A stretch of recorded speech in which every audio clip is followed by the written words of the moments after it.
I know you've written an article about some of the roster guys that are on the bubble at different positions. What are some of the training camp battles that you're kind of keeping an eye out for as far as those roster bubbles go? Yeah, for once it feels good to talk about roster bubbles being depth positions. I don't think there's a single starting job that's like up for grabs this summer. I really don't. I think your depth chart's pretty set at the top with the ones. So we're really talking about depth pieces. So I look at like the fourth safety. Who's the fourth safety behind Thornhill, Delpit, McLeod, and that's where we talk about D'Anthony Bell, who is the incumbent, the undrafted free agent from a year ago, who's turned into a pretty good special teamer. Saw some reps down the stretch when Ronnie Harrison was hurt or when he was bad, and they played him instead. But now you have Ronnie Hickman coming in from Ohio State, also undrafted this year. So I think that's a battle to watch. Who's that fourth safety in the room? But I would say even Bell probably still has the advantage there just based off of his profile on special teams. Again, running back three, we've talked a lot about that and that guy's probably not even on the roster right now, but if it is, between Hassan Hall, John Kelly, Demetric Felton.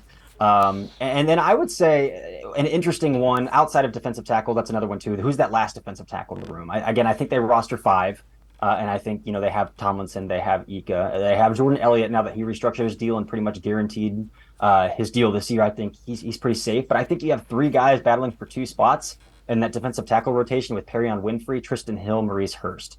Again, Tristan Hill, Maurice Hurst brought in very little guaranteed money. So I don't think they're locks to make the roster, but I think they were brought in to churn competition at the bottom of the roster.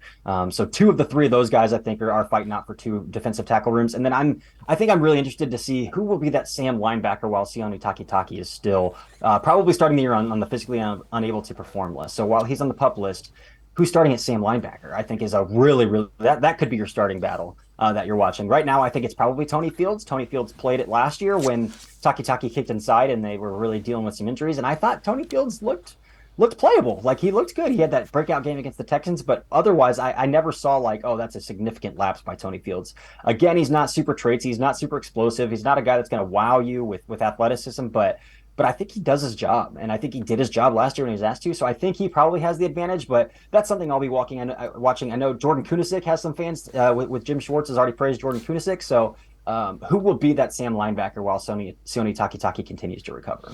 And the good thing is we don't have to wait too much longer. A week from Saturday, training camp gets underway in West Virginia, so it'll get rolling here pretty quickly.